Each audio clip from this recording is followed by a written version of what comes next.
Today, I want to talk about what makes an anime good, in my opinion. First up, Soul. Let me give you an example, not pun intended, but Soul Eater. A show that honestly doesn't have the strongest writing, character development, or any revolutionary aspects, but to a lot of us, it's a personal favorite. One that, pun intended, touches your soul. It's the fact that the characters don't necessarily just follow a strict start and end. They feel alive. The author gave them a moral compass that is so strong, it brings the character to life. It almost makes them feel like an actual person. In a recent interview, Oda said he doesn't write One Piece, Luffy kinda just makes up the story as he goes along. And most people seem confused, understandably. But call me a LARPer, but I think I know what Big Bro talking about. I think what he meant is that we know what Luffy stands for, his convictions. We have seen his perception of life for the past 20 years, so much so that it's almost as if we know him. Like, if that nigga died, bro, I'm going to his funeral, bro. Like, he's an actual person, bro. Like, that's my friend. And One Piece, to be honest, might be a hot take, but I feel like it doesn't have the greatest writing or pacing, and it isn't known for its animation, although they've been turning up lately, or character designs. Definitely not that.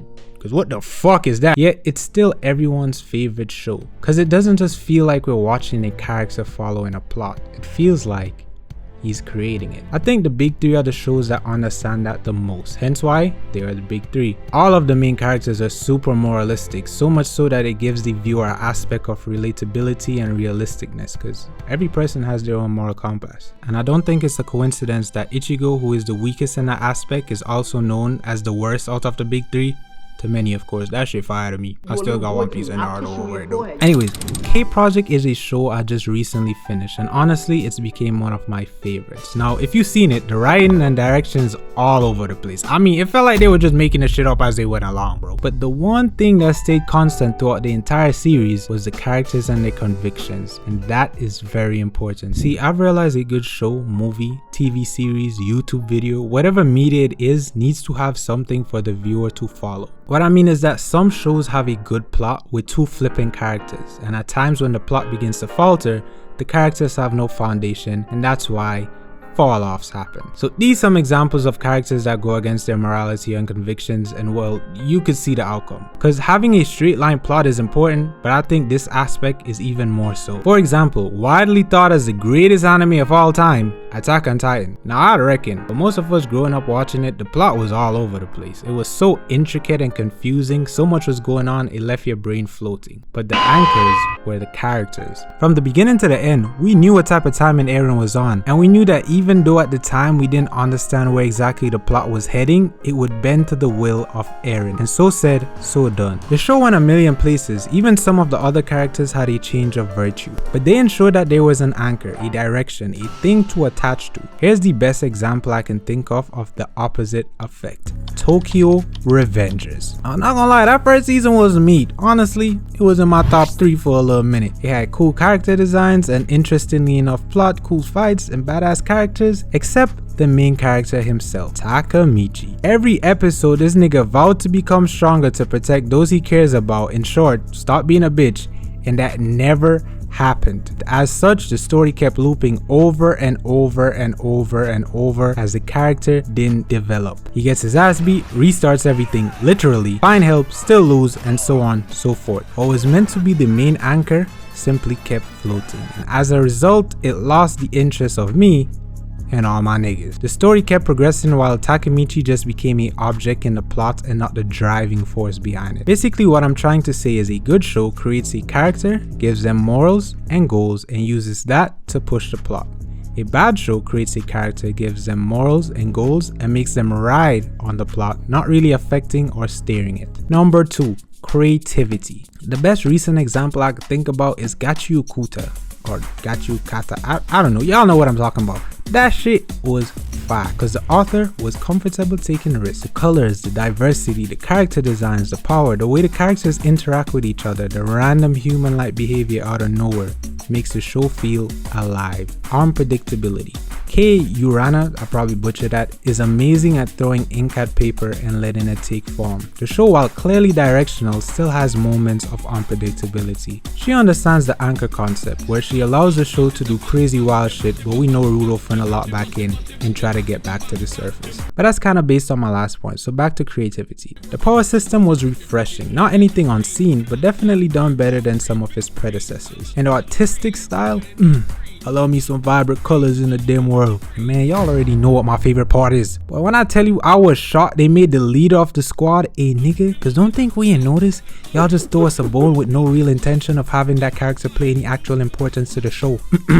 One Piece, Dragon Ball Z, ain't seen my nigga Oob in about 10 years. Like, why we couldn't just have a grown cognitive Oob that is basically just the strongest version of Boo. But instead y'all gave us this pink retard fat. I'll do anything so a black man can prosper. Justice for my nigga Oob. Some other shows that hit creativity on the head are of course the king of this shit, JoJo's, Hunter x Hunter, Dorohedoro, gotta watch that second season by the way, and a bunch more, and believe it or not, Sword Art Online. No, I know it's aged like an untreated yeast infection, but Sword Art Online birthed, and I mean literally created a wave and a place for a lot of y'all favorite animes to stand. Sword Art Online in its prime created the first big shift. See, as of 2020, there is what we call the great anime shift, where all you thugs and hood rat bitch used to call anime lame and for nerds. Then COVID hit, y'all got stuck in the crib and had nothing better to do, and you gave it a chance, and now all of a sudden you Simon Cowell of judging what's good and what ain't. Nigga, what you know about pulling up to the gaming pub after school trying to convince your homies to play Naruto Storm instead of FIFA and Black Ops, and they say hell nah, we ain't playing that lame ass shit, and now you getting your ass whooped for 2 hours on Black Ops cause niggas know wall tech and they not teaching you. You don't know nothing about that. Stay in your lane, little bruh.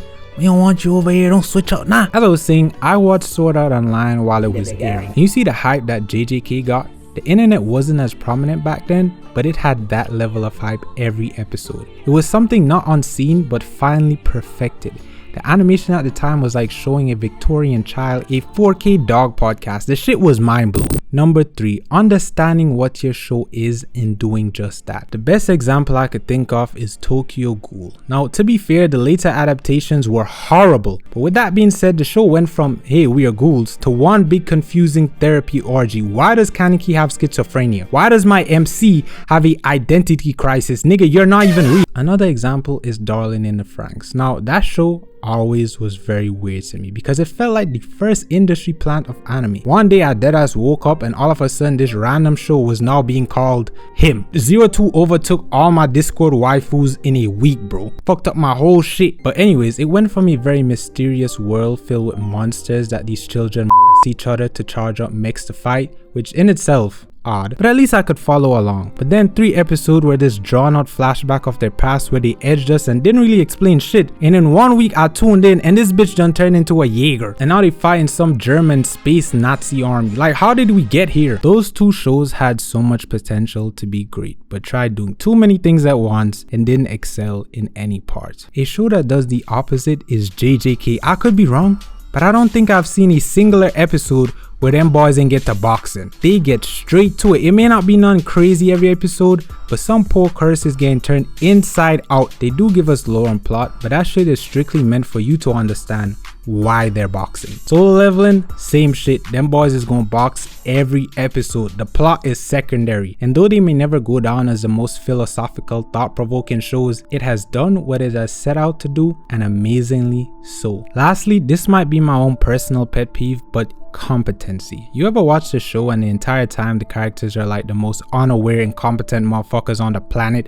Like, no contextual clues, no concern, no logic, just acting like shit sweet 24/7. I would say early Deku was the poster child for that shit and the reason I dropped the show back then. But he locked in the end. And as much as I love JoJo's, I think they might have the mixture of the dumbest and smartest niggas alive. I mean, they literally gave birth to the who could the stan user be meme. Their incompetence and lack of awareness is literally the driving force behind the conflict in the show. Had these niggas had an ounce of common sense, half of them would be alive still. And I've seen this with a lot of hero-centered shows. They do this annoying shit where they save the villain only for him to come back on even worse timing. Dragon Ball, sorry, I love you, but you may have created this shit.